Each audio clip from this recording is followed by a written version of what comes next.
एक शाम प्राची टीवी पर सीरियल देख रही होती है। तभी उसकी सास वहां आती है। अरे सीरियल में तो ऐसे मग्न है जैसे आज रात का खाना पड़ोसी आकर बनाएंगे। मुझे पता ही नहीं था आपने अपने बेटे की शादी पड़ोस में भी की हुई है। हैं? मतलब? मतलब इस घर में सारा काम बहू ही करती है, आप तो सिर्फ खर्राटे मारती हैं। अच्छा जी, फिलहाल तो तुम आराम फरमा रही हो, चलो जाओ, ये मेरे टीवी देखने का समय है। आहा, इसीलिए मुझे भगाया जा रहा है। सॉरी, अब तो बिल्कुल नहीं जाऊंगी। प्राची की इस बात पर दोनों सास बहू के बीच टीवी रिमोट के पीछे बच्चों जैसे छीना झपटी शुरू हो जाती है, जिसके बीच श्लोक भी काम से घर वापस आ जाता है।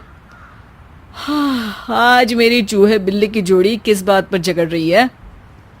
अरे तेरे बीवी मुझे टीवी ही नहीं देखने दे रही। अरे तुम्हारी मम्मी मुझे खाना बनाने के लिए फोर्स कर रही है।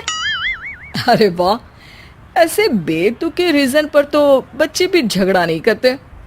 अरे मुझे कुछ मत बोल, सब इसने ही शुरू किया है। हाँ हाँ, जैसे आप तो बहुत दूध की धूली है ना। अरे बस, दोनों चुप।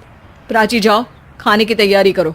और माँ तुम छोड़ो, तुम्हें क्या बोलूं, शांति से अपना सीरियल देखो, मुझे दोबारा लड़ने की आवाज सुनाई नहीं देनी चाहिए। ऐसा बोलकर श्लोक वहां से चला जाता है, जिसके पीछे पीछे प्राची भी कुछ न कुछ बड़बड़ाते हुए रसोई में चली जाती है। हाँ हाँ, सासू जी को तो कुछ बोलेंगे ही नहीं, बस मुझ पर ही हुक्म चलता है, खाना बनाओ, जैसे मैं इनके घर में खाना बनाने के लिए आई हूँ। इसी तरह शाम बीतती है और रात को श्लोक और प्राची की सास खाना खाकर सोने चले जाते हैं, लेकिन प्राची गुस्से में कुछ खाए बिना काम में ही लगी रहती है। इस घर में किसी को घंटा फिक्र नहीं पड़ता, मैं खाऊं या भूखी रहूं। प्राची कुछ देर के लिए रसोई से बाहर जाती है और जैसे ही वापस आती है तो वहां दूध का भरा ग्लास देखकर हैरान रह जाती है। फिक्र पूरी है, बस दिखाना नहीं है। प्राची दूध पीकर सोने चली जाती है और अगली सुबह एक बार फिर सास बहू का कार्टून नेटवर्क स्टार्ट हो जाता है।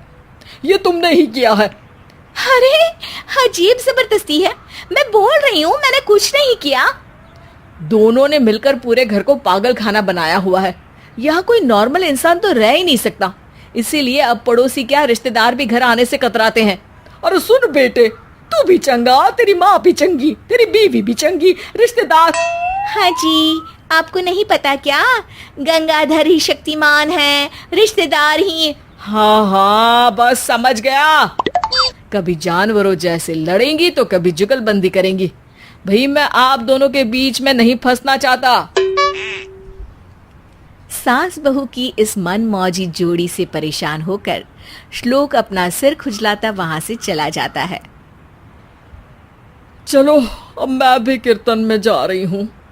इस पर जैसे ही सास कमरे में अपना पर्स लेने जाती है तो वहां नाश्ते की प्लेट रखी देख मुस्कुराने लगती है और नाश्ता करके घर से बाहर निकलते हुए कुछ पैसे टेबल पर रख जाती है, जिसकी कुछ देर बाद सिलेंडर वाला घर आता है। ओ मोरी मैया, मैं सिलेंडर के बारे में तो बिल्कुल भूल ही गई थी। घर खर्च के सारे पैसे भी मम्मी के पास है और श्लोक से बोला तो उल्टा 4 बात सुनाएंगे। प्राची ये सोच ही रही होती है कि अचानक उसका चेहरा चमक उठता है और वो घर में आकर इधर उधर देखने लगती है। तभी उसकी नजर टेबल पर रखे पैसों पर पड़ती है, जिन्हें वो सिलेंडर वाले को दे देती है। ये सब श्लोक देख लेता है।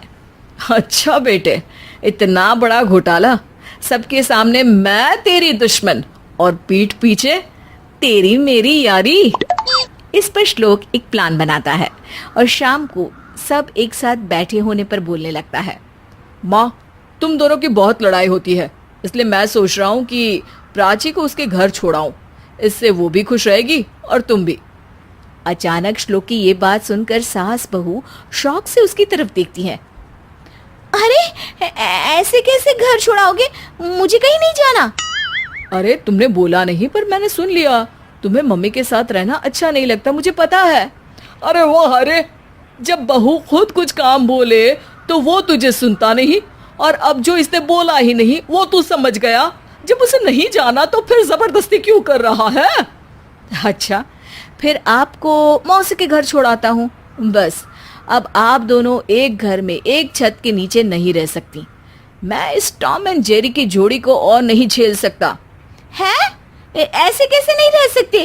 तुम्हें इतनी दिक्कत है तो तुम्हारा बोरिया बिस्तर पैक कर देती हूँ, लेकिन मम्मी जी कहीं नहीं जाएंगी। बिल्कुल यही सुनना था मुझे। अगर दोनों में इतना ही प्यार है फिर हर वक्त ये लड़ाई का नाटक क्यों करती हो? देखा मैंने कैसे माँ किचन में दूध रखती है और तुम उनके लिए कमरे में नाश्ता रखती हो, और कैसे वो पहले ही तुम्हारी दिक्कत समझकर घर में पैसे रखकर बाहर जाती है।